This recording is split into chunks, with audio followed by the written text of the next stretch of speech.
ముందుగా ఒక చిన్న విషయం చెప్తాను మీకు.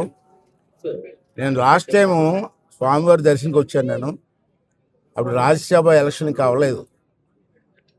ముటి వచ్చి మీ ప్రెస్ ముందు మాట్లాడుతూ మీరు అడిగారు ఏం కోరుకున్నారని. అన్నీ చెబుతూ మా అబ్బాయికి కూడా రాజ్యసభ సీట్ ఇవ్వమని చెప్పి అడిగాను స్వామివారిని. అని మొక్కుని వెళ్ళాను. వెళ్ళిన 3వ రోజుకి రాజ్యసభ వచ్చింది మా అబ్బాయికి, విజయ్కి. స్వామివారి దయ వల్ల, మీ అందరి వల్ల.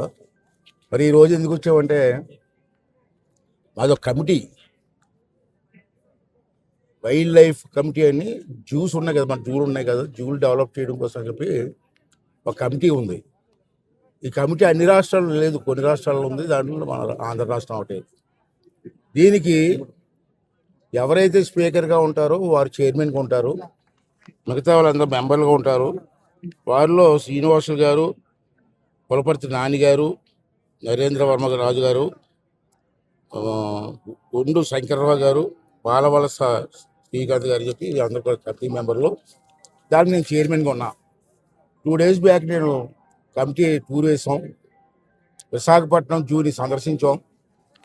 తర్వాత ఈరోజు మన తిరుపతిలో ఉన్నటువంటి ఈ జూని సందర్శించి అక్కడ ఉన్న లోటుపోట్లు అన్ని పరిశీలించి గవర్నమెంట్కి రిపోర్ట్ ఇచ్చి దీన్ని అవి డెవలప్ చేయాలనే ఉద్దేశంతో ఇక్కడ ప్రత్యేకంగా రావడం జరిగింది. దానికి చైర్మన్ ఉన్నాను కాబట్టి.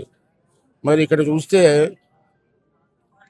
రాత్రి మీరు కూర్చొని ఆఫీసులు ఎంత కూర్చొని పరిశీలిస్తే ఇక్కడ రోజుకి 3,000 మంది వస్తున్నారండి. 2,000 నుంచి 3,000 జూకి. కానీ స్వామివారి దర్శనానికి సుమారు 90,000 నుంచి 1,00,000 మంది వస్తున్నారు రోజుకి. కానీ జూకి వచ్చే వాళ్ళు 3,000 దాటలేదు. ఎందుకు దాటలేదు? పిల్లలతో వస్తారు, సరదా జూకి వెళ్ళాలి కదా, ఎందుకు వెళ్ళలేదో పరిశీలిస్తే జూలో సరైన సౌకర్యాలు లేవు, వాటర్ లేదు, ఎంటర్టైన్మెంట్ ప్రోగ్రామ్స్ లేవు. అలాంటి వాడు ఎందుకు వస్తారు? రారు. అంచేత ఒక విషయం చెప్పాలి మీకు. మన ఆసియా ఏరియాలోనే 3,000 ఎకరాలు ఉన్న జూ మన తిరుపతి జూ. ఇంత పెద్ద జూ ఏరియా ఎక్కడా లేదు. అటువంటి ఏరియాని డెవలప్ చేస్తే సందర్శకులకు వచ్చిన దాంట్లో 50% సందర్శకులకు వచ్చిన జూకి బ్రహ్మాండంగా ఆదాయం వస్తుంది, డెవలప్మెంట్ అవుతుంది.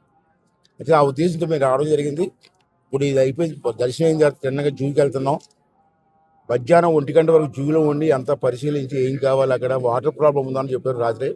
ఇవన్నీ కూడా ఎలా చేయాలి, దానికి ఖర్చు ఎంత అవుద్ది, బడ్జెట్ ఎంత అవుద్ది, ఆ బడ్జెట్ని, ఆ గ్యాప్ని ఎలా ఫుల్ఫిల్ చేయాలా, ఇవన్నీ జూలో కూర్చొని మధ్యాహ్నం 1 గంట వరకు ఉండి పాయింట్స్ రాసుకొని మళ్ళీ 1 గంట నుంచి కలెక్టర్ ఆఫీసులో కలెక్టర్ గారి సమస్యలో మీటింగ్ పెట్టాం అందరం కలిసి.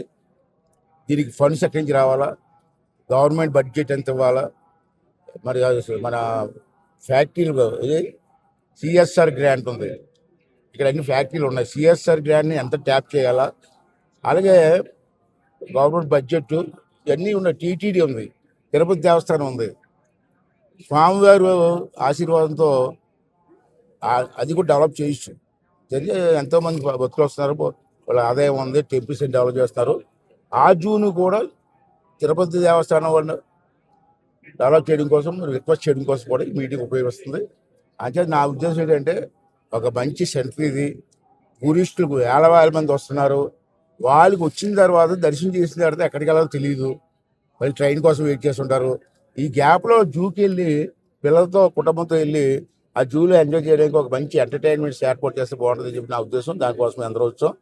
తప్పనిసరిగా సాధ్యం వరకు ఈ జూని డెవలప్ చేయడం కోసం మా కమిటీ ప్రయత్నం చేస్తామని చెప్పి, దానికి మీ తాలూకు సూచనలు కూడా మేము ఆలోచించి మేము చేస్తాం. మీరు లోకల్ పర్సన్స్ కాబట్టి మీ సూచనలు కూడా మీ ప్రెస్ ద్వారా ఇస్తే దాన్ని కూడా పరిగణలోకి తీసుకుంటామని చెప్పి సందర్భం చేస్తాం. థ్యాంక్ యూ అండి.